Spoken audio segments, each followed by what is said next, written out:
Hey everybody, happy Tuesday. Let's get this party started. By the way, if you ever want to think of something really funny, remember this right before I go live. I like to hype my energy up a little bit. So if I had the camera on, like a behind the scenes thing, you'd see me doing like air squats. So like my head would be coming up and down inside the camera view. It's absolutely ridiculous. Today is, what is today? November 26th, it looks like. This is Patrick Allman from Stop Doing Nothing. Today we're going to be talking about risk.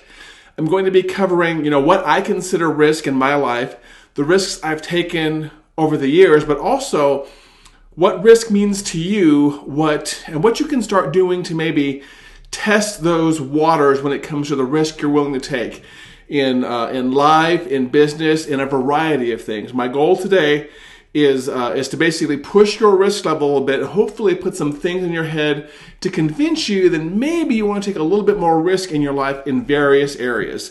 Because you know what, as they say, life starts at the end of your comfort zone. So let's get this party started, shall we?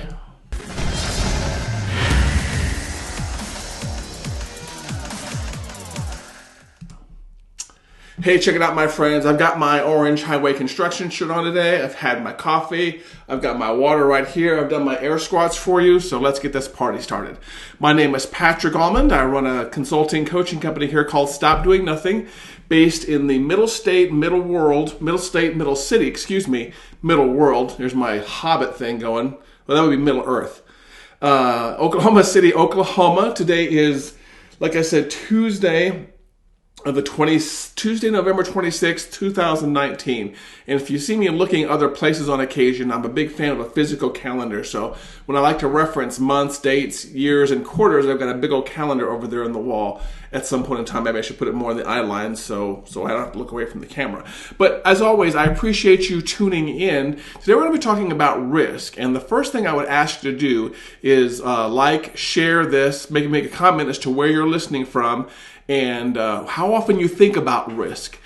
People can't pay me on camera, but you can help me out by sharing this on social media, so do that if you would. I took some notes this morning about some things I've done when it comes to risk over the years.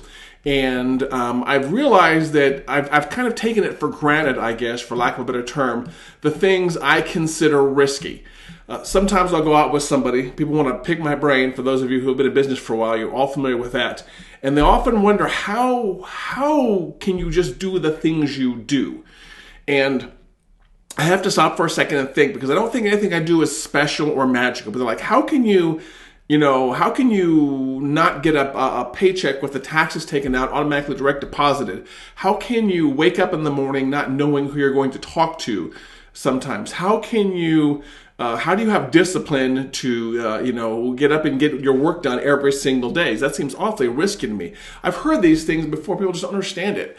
And they think sometimes that I do amazing things, but that's not the truth. I've just come to take it for granted that certain things that I consider natural and normal, other people consider highly, highly risky.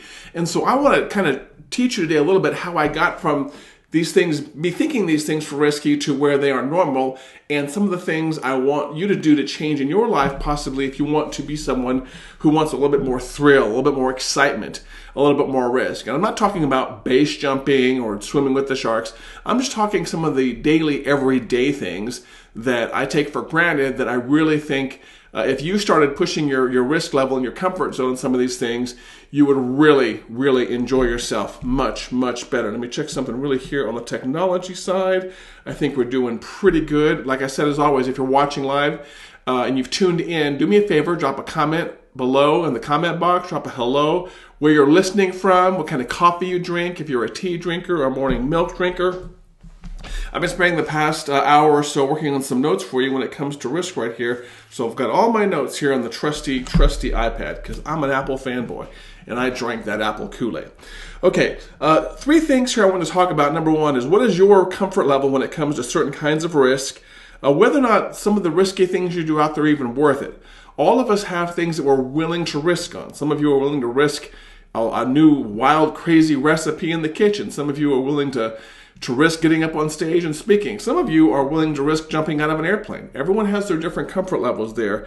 And also, how can you push your risk level, if you will, to kind of take it a little bit further and, like I said, dip your foot outside that comfort zone. When I started thinking about some of the things I've done that I take for granted when it comes to risk, 4 things really came to mind right off the bat, and I'm kind of curious which one of these you would consider risky or not in your life. I've been in business 2 decades now, 2 decades, I believe. 21 years now is how long I've been an incorporated business. I got my pilot's license right after I went into business for myself. So I fly. I can hop into an airplane, push all the magic buttons, and it takes off in the sky. I have not done skydiving yet. To me, that is one of the ultimate riskiest things. Not saying I won't do it. It's going to happen. It's on my bucket list. I've researched the places and the prices to do skydiving. So that's not a big deal. It's going to happen. I just haven't really gotten there yet. I've done some outdoor marathons. And by marathons, I don't mean those really long 26.2 mile things. I mean those mud runs, I call them. The mud runs where you go in like the Dirty 30 and you go run and get muddy, and it really ends up being only about 3 miles, but there's some climbing and crawling and a bunch of other stuff. They're more fun than they are work, but some of the longer ones really are work. So I've done some of those.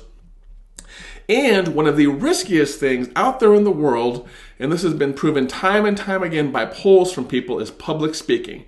And I've done my share of public speaking. I've done large group public speaking. I've done small group public speaking. I've done television public speaking. As a matter of fact, just last night here in Oklahoma City, I was in the local Fox affiliate, KOKH.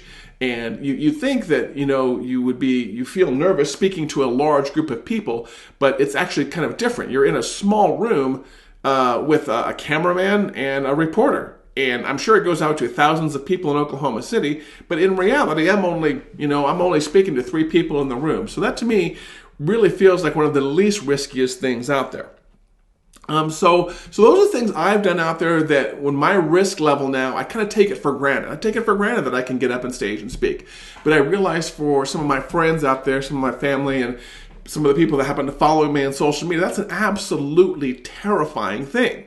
The concept of getting up in front of a group of people just mortifies some people to the point of where they will faint. They will actually collapse. That's what happens in extreme fear and extreme risk situations. So I have some questions for you when I look at my list, things right here.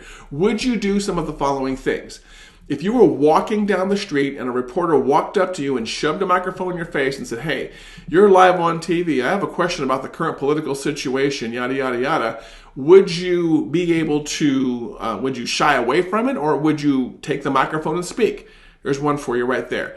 If you were at a conference with 2,000 people and for some reason you were sitting in the front row and next to the conference organizer, if you will, and the stage was empty for some reason. Let's say the next speaker wasn't quite ready yet, and you were next to the conference organizer, and the conference organizer said, "Man, crap! I don't know what to do. I have no speaker. Would you get up on stage and riff it for 5 minutes or 10 minutes to help me fill this out until the next speaker is ready?" Would you be willing to do that? Is that inside of your comfort zone? Let me ask you this. When it comes to risk, I'm also talking about the risk of engaging with your fellow man. So when you're at a coffee shop, I'm kind of curious, how often do you engage with complete strangers? I mean, you make comments on their clothes, maybe you make comments on their drink, you make comments on humorous situations. And again, I'm taking all these from my real life interactions with the world. So I'm just kind of curious again, or would you be willing to do these things? And if not, what scares you about them? What scares you about getting up on stage in front of 2,000 people on 30 seconds notice and riffing about a topic for 5 or 10 minutes? For those of you that have joined Toastmasters, by the way, or have considered joining Toastmasters, that is often how part of a meeting is. There's a part of a meeting called table topics, and who's ever in charge of the table topics will basically spontaneously ask people to get up on the floor, to get up as part of the meeting and answer a particular topic or particular question in complete sentences. So the table topics master at a Toastmasters meeting might say, and they spring the question on people, that whoever it is my buddy Jim. He might say, "Hey, Patrick, given the current political climate, would you suggest people vote or don't vote? Or would you suggest, what's your best car recommendation? Or Give us a political opinion you be very strongly about. And so you get in the habit from Toastmasters of doing this. So one of my suggestions here professionally is going to be, if you're someone who really wants to push your risk levels, please look into a program where you are constant, that risk is constantly pushed, and Toastmasters is one of them. I kind of came up through the Toastmasters world a little bit, so I can say that it definitely helped me. But again, through all those questions I went through, would you be willing to do those kind of things? And if not, you might want to step back and see what the risk is, and how is it just because you've never done it? Is it just because it's a lot of unknown in the world? When you get up on stage spontaneously in front of 2,000 people with 30 seconds notice, is that an unknown? Is that what the scary part is? I'm going to tell you what I tell people when they ask me for some help on public speaking. And I'm nowhere near a public speaking coach, but I've given my share of advice. Probably the reason I hear the most from people is to why they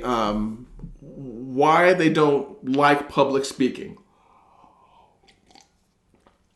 Excuse me, a little bit of a dry palate there.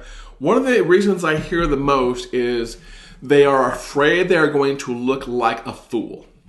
And that's a perfectly valid fear. Ironically, I was going to talk about ums. When you are put into a situation where there's a lot of risk, and that risk takes place in front of a bunch of people, there is a chance, probably a higher than average chance, that you are going to look like a fool. That is just, I guess, that's one of those risk things that I used to be really concerned about that I kind of got over. Because, you know what? I know that I am going to look like a fool. And I've come to accept that. I've come and embraced my foolishness, if I will. No wine before 9. Oh, it's 10. I can have wine now. But I know when I get in front of a group of people, I'm going to stumble. I'm going to trip over my words. And I might throw an in there. Toastmasters helped me get rid of that a little bit, or at least reduce the frequency of it. But I know I'm going to look like a fool. I know walking across the front of the group of people up on stage, I might trip. I might stumble. I might have some food or some schmutz, I think is the word, on my clothes. I might not be 100% prepared. But at the same time, I realize that there's a huge thrill for me. And that thrill, like always things, like the reward versus the risk, that thrill to me and that joy of speaking and that joy in sharing of what I know manages to override the fear of looking like a fool. And I think oftentimes when we're looking at risky situations, we have to evaluate them like that. Is this particular risk worth it? Is the reward that I'm going to reap from this, or is the reward that other people are going to reap from this worth the risk? I like to look at things in terms of value I bring to the world. What value can I bring to the world? And is it worth risking my own shame and humility to do that? And more often than not, for me, the answer is yes. I'm willing to get up in front of a group of elementary school kids and look like a complete asshat if it makes them laugh and if it teaches them something. I'm willing to get up in front of a group of professionals at a marketing conference, which I've done in the past and I will do in the future several more times before the day I die. And I'm willing to stumble and hem and haw as long as people in the room walk away smarter than they walked out. To me, that brings me a very strong sense of self-worth, a strong sense of value, and a strong sense of purpose. And like I said, we all have to evaluate the things we see risky in the world. And these things, the public speaking one especially, are worth it to me. Some of the other things I looked at here, going into business, what's the risk of that? Some of you that are watching me are budding entrepreneurs, or I have been an entrepreneur for 5 days, 5 weeks, 5 months, 5 years, 50 years, whatever. Is that risk worth it? What's the benefit to going in business for yourself? The downsides are really easy to find out really fast. There's lots of long hours. There's lots of paperwork. There are lawyers involved, some of the good ones, some of the bad ones. That just always happens.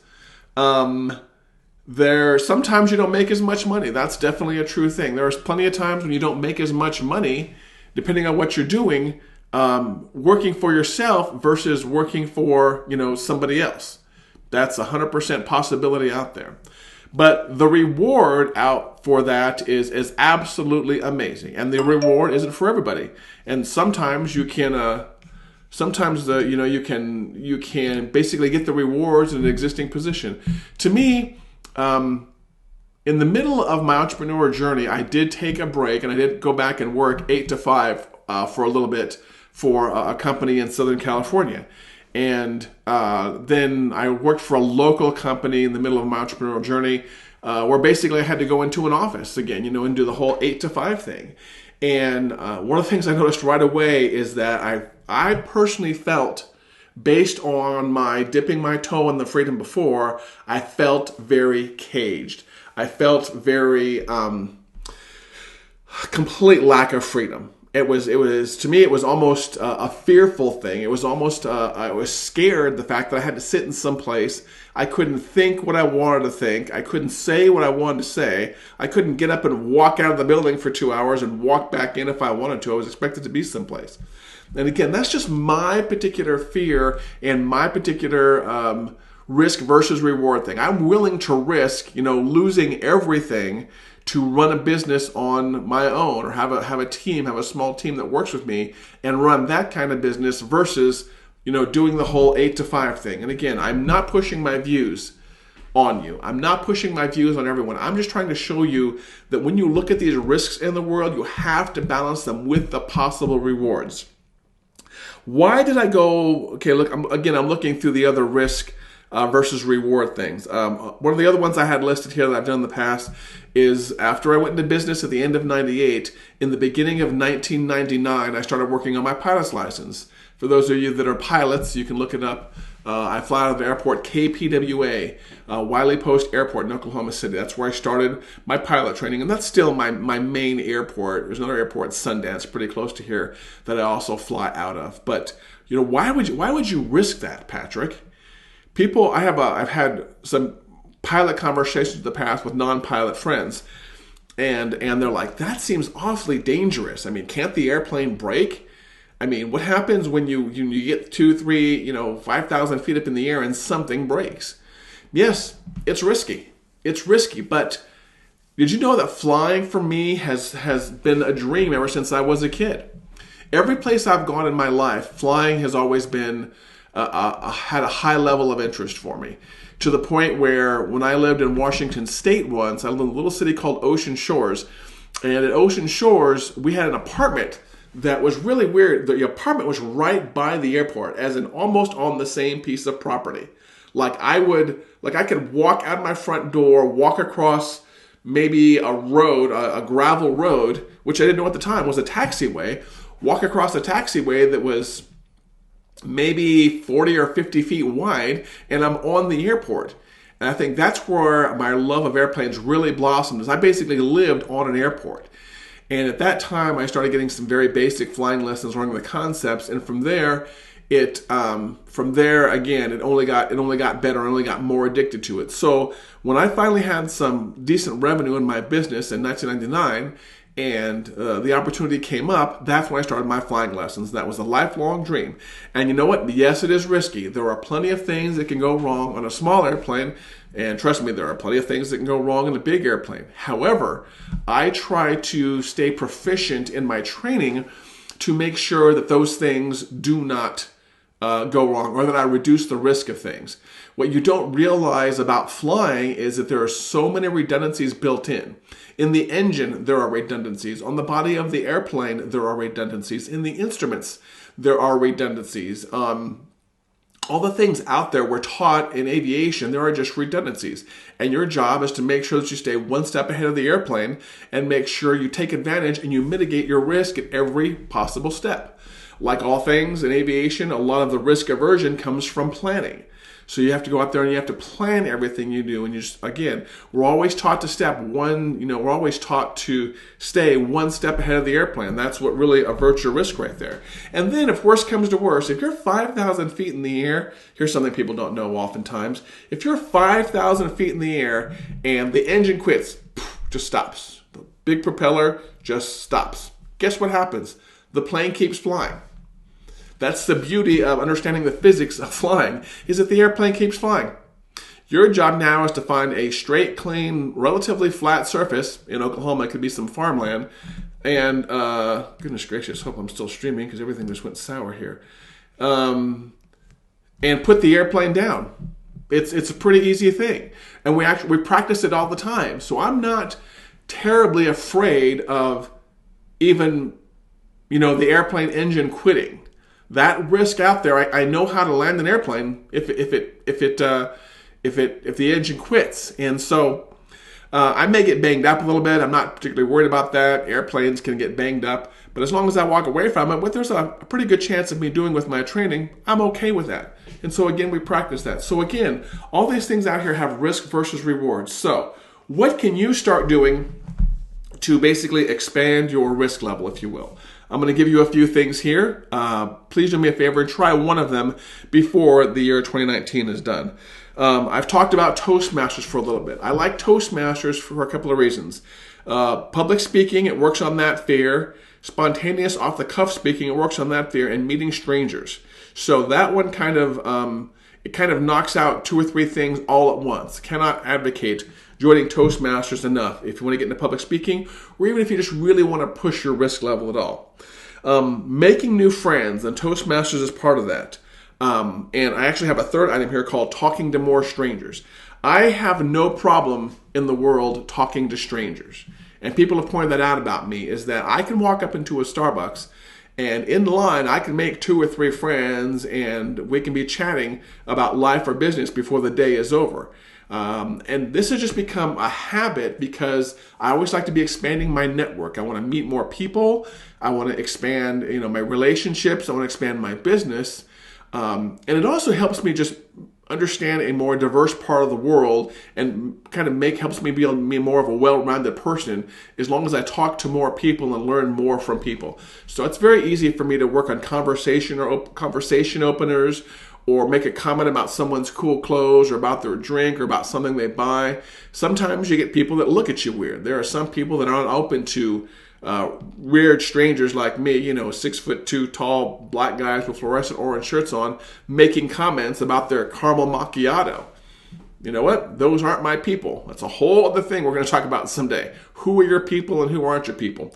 But the people that are your people, the people that you can make laugh and make smile and are open to discussing things like that, or open to basically new relationships and talking about things like that, those are the really close people you want to keep. So do yourself a favor and find some tribes, find some groups of people that you don't normally associate with, because by default, that back and forth, building that relationship with those people will push your risk level and expand your network and help you basically be willing to take more and more risk on board. Just something popped into my head here recently. I joined CrossFit recently, and unlike a regular gym, CrossFit, you're actually forced to interact with people. So I could go to the YMCA and work out with myself, put on my headphones, work out by myself in a silo, and never ever talk to other people. Can't do that at CrossFit. Number 1, you're all sharing equipment. Number 2, part of the workout is actually a partner. So for example, this morning at the 5:30 CrossFit class, we had, goodness gracious, we had a lot of people in there, maybe 10, 15 people in there, and part of the workout was a partner workout. So I had to pick another guy that was relatively my same strength area, had basically relatively my same strength, and we had to share the bar, and we had to share the workout that we were doing. So again, I don't want to be that CrossFit guy, but I'm just saying. As a matter of fact, I think I put a meme in my CrossFit group the other day about how many new people it's forced me to meet. At some point in time or another, I had to basically interact with every single person in the CrossFit gym, and not on a light level either. Like, we're in the middle of an intense workout for 60 minutes, and we really had to become really good friends really fast. So if you're a CrossFit person, you know what I'm talking about. There are no strangers in a CrossFit gym. As a matter of fact, in life in general, there are no strangers, just friends you haven't met yet. Talk to more strangers. And probably one of the things I can advocate when it comes to pushing your comfort level and expanding your network is find, and I think I touched on this briefly, so I apologize for repeating myself. Find places where you are forced to network and forced to interact with other people, where you have no choice, where you can't sit in your silo, you can't sit down with your headphones on and completely avoid people. I don't know how I feel. Actually, I do know how I feel about networking groups, forced networking groups like BNI, things like that. In general, I'm against those things. However, I will say that one of the benefits from those is you're forced to talk to other people. Now, that particular benefit comes about if you are, mainly if you're in business. So if you're in business, first of all, you want to be expanding your network all the time anyways, but you also want to increase that comfort level. So forced networking groups like BNIs, like other events you may have going on in your city, those kind of things may benefit you if you are in business and you want to expand your network. By the way, if you have any tips about particular discomforts or risks that you've managed to get over, I would love to hear them in the comments. For those of you that are listening on the podcast, hop over to YouTube and the Facebook Live and leave the comments on the show. And for those of you that are watching live or watching recorded, please leave your comments in the comment box below.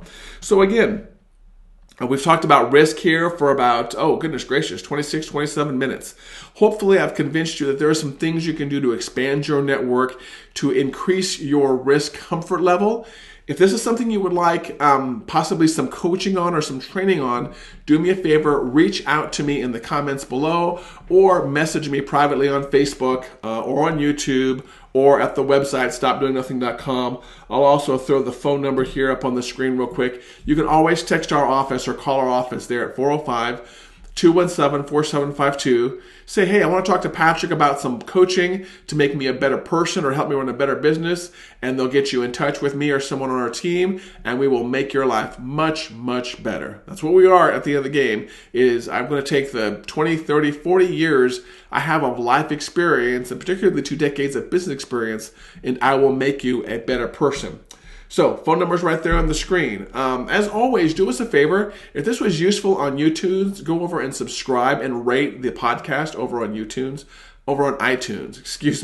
If this was useful on YouTube, subscribe there. Leave a comment there. Give us a thumbs up there. If this was useful on Facebook, share it there. You're really helping us out on social media, helping me spread my message, and helping us create better business people and better new people in the world. As always, I really appreciate you guys watching. Thank you for your time today. Now go out there, increase your network, increase your risk level, go have some more coffee, and we will chat with you tomorrow.